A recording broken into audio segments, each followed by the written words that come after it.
Meus amigos, olá, sejam bem-vindos.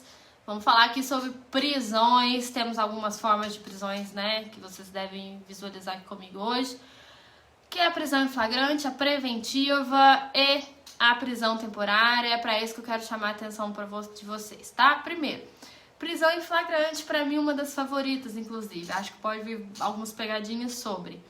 Temos algumas hipóteses, né? Primeiro, flagrante obrigatório, que é o flagrante obrigatório. A autoridade policial, seus agentes, em virtude de um poder-dever de proteger a sociedade, eles são obrigados a efetuar a prisão do sujeito que se encontra ali numa situação de flagrante. Primeira coisa.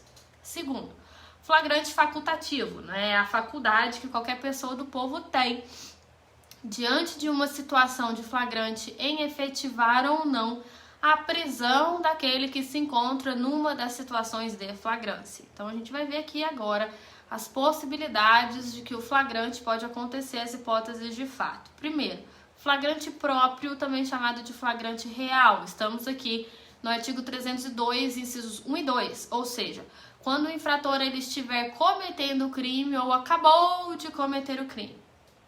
Segundo, flagrante impróprio, chamado também de quase flagrante, ocorre quando o sujeito ele é perseguido logo após a prática da infração penal pelo ofendido ou por qualquer pessoa em situação que faça presumir ser ele o autor do fato. Essa perseguição ela tem que ser ininterrupta e independe do lapso temporal, artigo 302, inciso 3 do Código de Processo Penal. E o outro flagrante presumido, chamado de flagrante ficto, está lá no artigo 302, inciso 4 do CPP, e vai acontecer quando o agente é encontrado logo depois de praticar o crime com instrumentos, papéis, armas ou outros elementos que façam presumir ser ele o autor da infração. Temos, além do 302, algumas outras hipóteses de flagrante, como o esperado. Ocorre quando o policial ou um terceiro, tomando conhecimento de prática de um determinado crime, ele fica a esperar naquele local o momento da prática delituosa para efetuar a prisão em flagrante, mas ele não induz o agente. Esse ato ele é perfeitamente válido, ele fica ali atrás da moita esperando acontecer. Tá? Já o preparado ou provocado ocorre quando alguém induz outra pessoa à prática de um crime e este, de forma concomitante, toma providências para que a pessoa seja surpreendida e presa em flagrante. Trata-se aqui de uma modalidade de crime impossível que torna esse ato nulo. Súmula importante aqui, súmula 145 do STF, que fala que não há crime quando a preparação do flagrante pela polícia torna impossível a sua consumação. Então, um exemplo, né? O delegado de polícia ele investiga a conduta de um médico que realiza abortos. A autoridade policial faz o seguinte, chama 2 agentes, um homem e uma mulher grávida, para que se passem por um casal e sejam atendidos ali pelo investigado. No dia marcado para o procedimento do aborto, a polícia cerca o consultório, impede a consumação do crime e prende em flagrante o médico. Então notem que o delito jamais teve chance de se consumar. Por isso que o STF, o Supremo Tribunal Federal, ele convencionou dizendo que o flagrante preparado ou flagrante provocado é uma modalidade de crime impossível. Pois bem, com o advento do pacote anticrime, em algumas situações, a Lei de Drogas e o Estatuto do Desarmamento afastaram a súmula 145 do Supremo Tribunal Federal, permitindo a ação do agente de polícia disfarçado. É assim que vai vir na prova, agente de polícia disfarçado. Desde que o delegado de polícia demonstre no caderno de investigações que o traficante de drogas e o comerciante e ou o traficante de armas de fogo praticaram uma conduta pré-existente, haverá o afastamento dessa súmula 145, ou seja, o policial poderá se disfarçar de usuário para comprar a droga do traficante e assim, depois da compra e da venda, prendê-lo em flagrante delito. O auto de prisão em flagrante ele vai poder ser lavrado, desde que no ato da lavratura, o presidente do inquérito policial, ou seja, o delegado de polícia, demonstrar que o autuado já incidia na prática de tráfico. Por exemplo, ele já guardava a substância entorpecente em depósito, mesmo antes da sua detenção, evitando assim que o juiz, lá na audiência de custódia, relaxe a prisão em flagrante. Logo, pessoal, de acordo com a nossa atual jurisprudência dos tribunais superiores, o delegado de polícia ele tem que representar junto ao juiz responsável pela audiência de custódia a prisão preventiva dos autuados em flagrante. E no ato da representação ele tem que demonstrar que existia uma conduta pré-existente que justifique então o afastamento dessa súmula 145 do Supremo Tribunal Federal. Logo, como houve a instigação do agente no momento da compra da droga, a defesa ela poderia usar como tese, nessa audiência de custódia, a ocorrência de um flagrante preparado, de um flagrante provocado, o que agora cai por terra com a criação dessa figura do agente de polícia disfarçado e que veio e muito bem recebido, inclusive, pelo pacote anticrime. Tá. Temos um outro flagrante, que é o flagrante forjado. Ocorre quando o agente policial ou um terceiro criam provas de um crime que na realidade não aconteceu. Exemplo, esfregar a arma do crime na mão do inocente, plantar drogas dentro do veículo quando de uma blitz. Temos também o flagrante prorrogado, também chamado de diferido, retardado, protelado, está lá na lei de crime organizado. E ela tem uma finalidade que é de adiar a intervenção policial, desde que a atividade dos agentes esteja sendo mantida ali sob observação, sob acompanhamento, aguardando o momento mais oportuno para efetivar a prisão e a colheita de provas. Ela também é admitida na lei de drogas, é o que nós chamamos de ação controlada. Exige para sua realização uma autorização judicial como via de regra, tá? Essa ação controlada. Eu tô vendo o crime acontecer, mas eu aguardo o momento mais oportuno para não fazer esse flagrante obrigatório. Agora, vamos imaginar que o autor do delito ele não foi preso no local da infração, ele não está sendo perseguido e ele se apresenta espontaneamente perante o delegado de polícia. Pessoal, nessa situação de apresentação espontânea não é possível sua prisão em flagrante, porque a situação não se enquadra em nenhuma das hipóteses de flagrância lá do artigo 302 Código de Processo Penal. Então o infrator ele tem que ser liberado depois da sua oitiva, tá? Então o flagrante não pode ser feito quando da apresentação espontânea. Porém, a autoridade policial, se entender necessário, em razão da gravidade do delito, para viabilizar a investigação, ele pode representar, pedir para o juiz que decrete ali, por exemplo, a prisão preventiva ou a prisão temporária. Aí é uma outra situação, expede-se mandado de prisão preventiva ou temporária, mas o flagrante não vai acontecer. Outro ponto, será um flagrante legal, precisa ser relaxado, tá? Outra situação, crime permanente.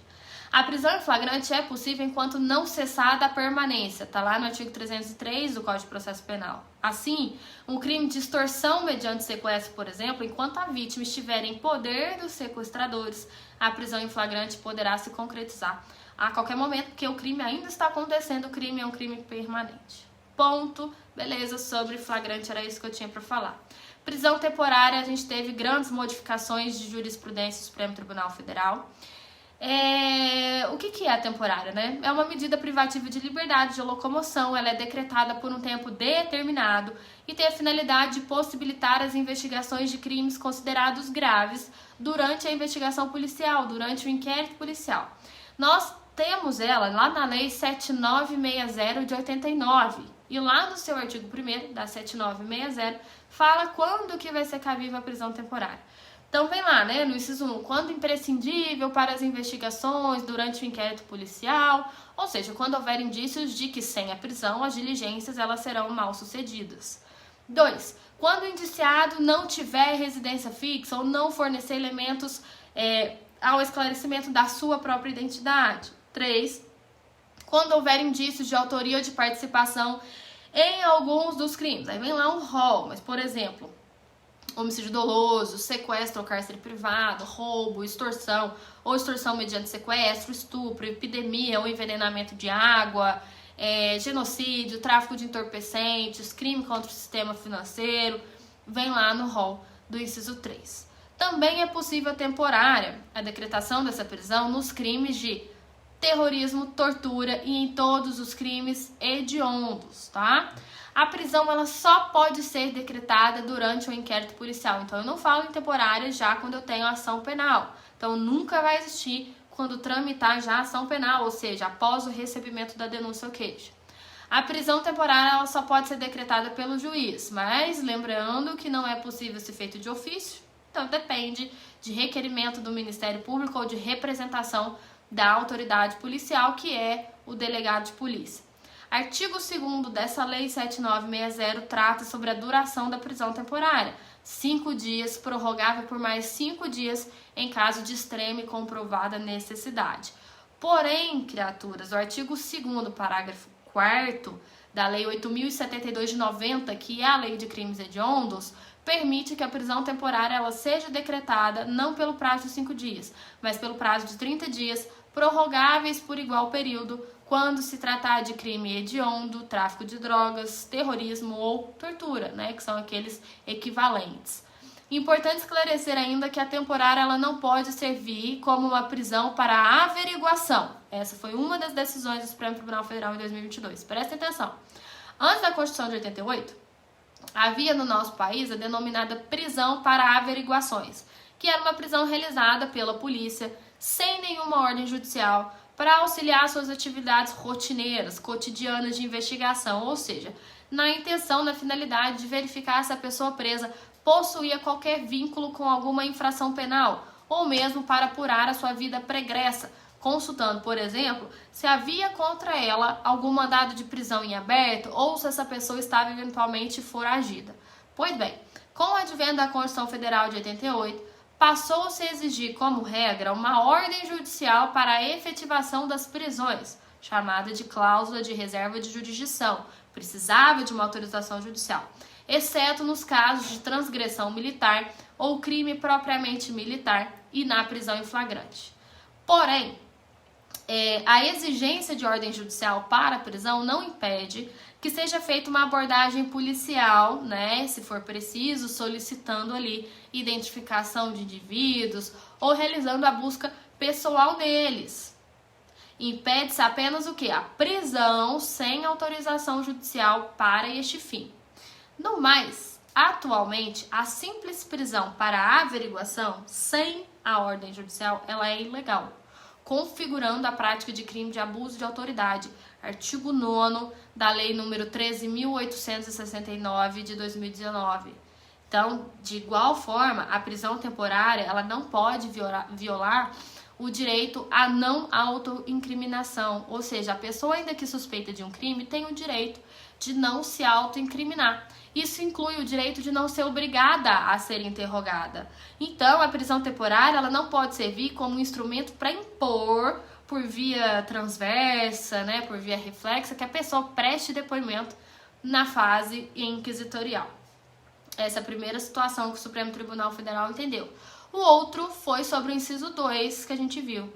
Não se trata, de acordo com o Supremo, de um requisito necessário para a decretação da temporária e nem pode ser utilizado de forma isolada para decretar a custódia de alguém. Então, o inciso 2 da lei da prisão temporária fala assim: caberá a prisão temporária, inciso 2. Vamos lembrar, quando o indiciado não tiver residência fixa ou não fornecer elementos necessários ao esclarecimento da sua identidade. O STF, então, explicou que este inciso que eu acabei de falar com vocês, ele é dispensável. Ou, quando interpretado de forma isolada, sozinha, ela é inconstitucional. Então, nesse sentido, não é constitucional a decretação da prisão temporária quando se verificar, por exemplo, apenas uma situação de vulnerabilidade econômico-social. Exemplo, pessoas em situação de rua. Pessoas desabrigadas por violação ao princípio constitucional da igualdade na sua dimensão material. Então, o inciso 2 sozinho, ele não tem poder nenhum de decretação de temporária.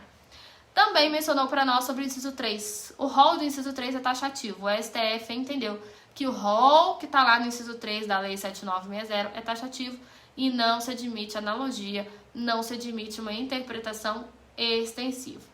Ponto alto do entendimento do Supremo Tribunal Federal é agora, porque eles criaram um novo requisito que não está previsto na Lei 7960 de 89. Qual é esse requisito novo?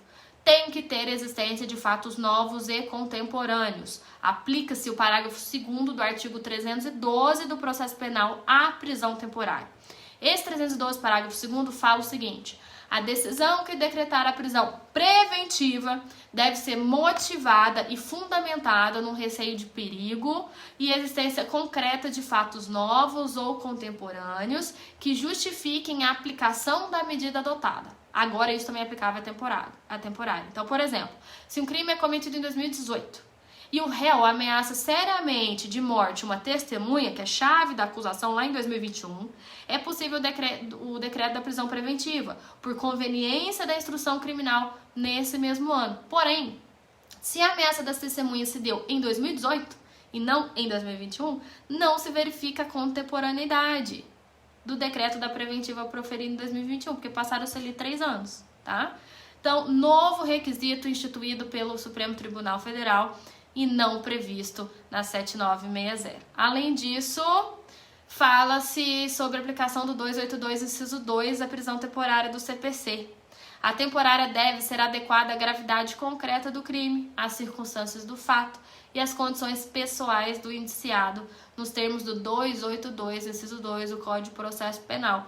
Lá fala para nós que as medidas cautelares devem observar o quê? Lá no inciso 2 fala: a adequação da medida à gravidade do crime, circunstâncias do fato e condições pessoais do indiciado ou acusado. Em resumo da ópera, a decretação da prisão temporária ela vai somente ser cabível quando, ponto alto do nosso encontro de hoje, 1. For imprescindível para as investigações do inquérito policial. 2. Houver fundadas razões de autoria ou participação do indiciado. 3. For justificada em fatos novos ou fatos contemporâneos. 4. For adequada à gravidade concreta do crime, às circunstâncias do fato e às circunstâncias pessoais do indiciado. E 5. Não for suficiente a imposição de medidas cautelares diversas da prisão. Tudo isso decidido pelo Supremo Tribunal Federal na ação direta de inconstitucionalidade número 3.360, proveniente do Distrito Federal. Então, prestando-se a prisão temporária a resguardar a integridade das investigações, a gente pode concluir que, uma vez recebida a denúncia, não mais subsiste o decreto de prisão temporária, devendo o denunciado ser colocado em liberdade, exceto se a sua prisão preventiva for decretada, já que a preventiva serve ao longo da ação penal. Recordo com vocês que a prorrogação dos prazos, quando admitida, ela não é de forma automática. Termina 5 dias e já começa 5. O delegado de polícia ele tem que pedir, ele tem que solicitar a prorrogação antes de vencer o prazo, tendo em vista que depois de vencido, a soltura ela é automática, mesmo sem alvará. Caso seja desnecessário manter a prisão, essa pessoa ela pode ser solta antes do prazo e, segundo a jurisprudência, ela tem que ser comunicada ao juiz para que o juiz, então, proceda à soltura. Logo, pessoal, prisão temporária é a chave, é o ponto alto dessa aula de hoje, porque ela pode vir a ser cobrada de vocês, tá? Pelo entendimento do Supremo Tribunal Federal. Próxima, prisão preventiva, ela é uma modalidade de prisão processual, ela é decretada exclusivamente pelo juiz de direito quando presentes os requisitos previstos em lei e a proibição absoluta da decretação de ofício da prisão preventiva em qualquer fase da persecução penal. A prisão preventiva ela é evidentemente uma medida excepcional e a excepcionalidade dessa prisão impõe ao juiz o ônus, a obrigação argumentativa de justificar, de demonstrar o não cabimento de uma medida cautelar diversa por meio de uma motivação baseada nos elementos do caso concreto de forma individualizada. O artigo 315, parágrafo 1º do CPP, reiterou a exigência da contemporaneidade e ou atualidade do receio de perigo, impondo ao juiz, na motivação da decretação da preventiva ou de qualquer outra medida cautelar que indique de forma concreta a existência de fatos novos ou fatos contemporâneos que justifiquem a aplicação da medida adotada. Então, o artigo 315, parágrafo 2º do CPP, ele representa para nós uma norma geral a respeito da fundamentação de qualquer decisão judicial, seja ela interlocutória, seja ela uma sentença, seja ela um acórdão lá em segunda instância e segundo grau. Os incisos dele, dos incisos 1 até o 6, apresentam um rol meramente exemplificativo, as principais situações em que não se considera fundamentada uma decisão. Então, por exemplo, se limitar a indicar ou reproduzir ou parafrasear um ato normativo, sem explicar a relação do artigo que está sendo usado com a causa ou a questão decidida. Tá? Então, o não suprimento de uma omissão vai ensejar na declaração de nulidade da decisão, nos termos lá do artigo 564, inciso 5 do Código de Processo Penal. Tem que estar fundamentado de acordo com o caso concreto sob pena de nulidade. E, além disso, o 316, parágrafo único do Código de Processo Penal, determina uma revisão nonagesimal a respeito da necessidade de manutenção da preventiva. Então, o juiz ele tem que verificar a cada 90 dias possibilidade de existir uma revogação ou uma substituição daquela preventiva por uma outra medida cautelar que seja diversa da prisão. Exemplo, tornozeleira eletrônica. A necessidade de manutenção da preventiva ela tem que ser vista de ofício, então, a cada 90 dias, por uma decisão fundamentada, sob pena de se tornar a prisão ilegal. Mas entendam, não se acarreta automaticamente essa revogação da preventiva, tá? O juiz ele tem que ser provocado, ele tem que ser instado a se manifestar sobre a sua manutenção ou não. Não basta o lapso de 90 dias por si só, tá? Ele tem que ser provocado a se manifestar. Agora, no artigo 312 do Código de Processo Penal se encontram-se alguns pressupostos e os fundamentos que justificam a prisão preventiva. Então, em relação aos pressupostos, é possível a decretação da preventiva em algumas determinadas hipóteses, né? Primeiro, garantia da ordem pública. Essa certamente é a causa de decretação do maior número de prisões, né? Entende-se ser cabível cautelar quando se mostra necessário afastar imediatamente o acusado do convívio social em razão da sua grande periculosidade. Então, a gravidade do delito ela é razão suficiente para a decretação da prisão. Porém, o juiz ele tem que apreciar essa gravidade do delito com as circunstâncias daquele crime na apuração do caso concreto. Ou seja, o clamor público, né, provocado por algum determinado delito e geralmente que é explorado de forma exaustiva pelos órgãos da imprensa, não justifica por si só a decretação da prisão preventiva. Então, clamor público não gera por si só a prisão preventiva. Segundo, garantia da ordem econômica. Crimes de colarinho branco, de grande repercussão, geram prejuízos a investidores, por exemplo. 3. Conveniência da instrução criminal. É decretada, por exemplo, quando o agente em liberdade ameaça testemunhas ou a vítima para que preste depoimento favorável para ele em juízo. 4. Assegurar a aplicação da lei penal. Baseia-se na existência de indícios de que o acusado ele está prestes a se evadir ou de que já fugiu para furtar-se de cumprir a pena, né, em caso de eventual condenação. 5. Descumprimento de qualquer das obrigações impostas por força de outras medidas cautelares. Coloquei tornozeleira eletrônica e ele não está cumprindo a tornozeleira eletrônica, transforma aquilo em prisão preventiva a pedido do Ministério Público. Em relação já às condições de admissibilidade, o artigo 313 do Código de Processo Penal esclarece para nós que não basta a presença de um dos fundamentos da prisão preventiva, só podendo ela ser decretada em determinadas espécies de infração penal ou sob certas circunstâncias. Então vamos ver quais são elas.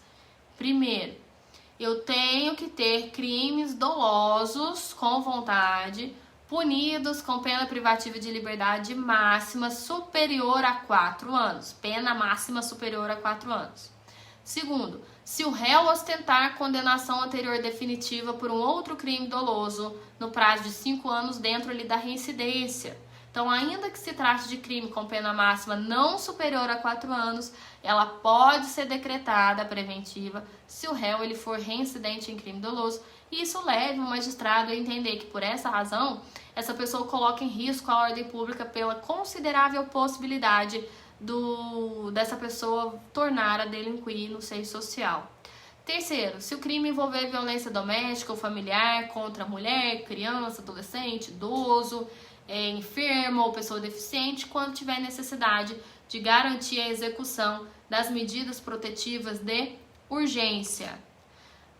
Outra possibilidade, também é admitida a prisão preventiva quando tiver dúvidas sobre a identidade civil da pessoa ou quando essa pessoa não fornecer elementos suficientes para esclarecer essa dúvida, devendo o preso ser colocado imediatamente nessa situação em liberdade após a sua identificação, exceto se tiver alguma outra hipótese que fundamente a manutenção desta medida.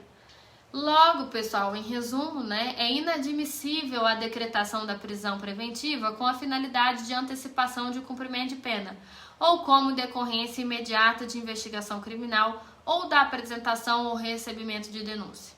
É vedada a decretação de preventiva se o juiz verificar pelas provas colhidas, as provas que estão nos autos, que o agente praticou o ato sob o manto de uma das excludentes da ilicitude, por exemplo, estado de necessidade, legítima defesa. E por fim, a prisão preventiva, como vocês sabem, não tem prazo específico previsto em lei. A temporária a gente viu que tem 5 mais 5, hediondos equiparados, 30 mais 30, prorrogação não é automática, como a gente viu, tem que haver requerimento.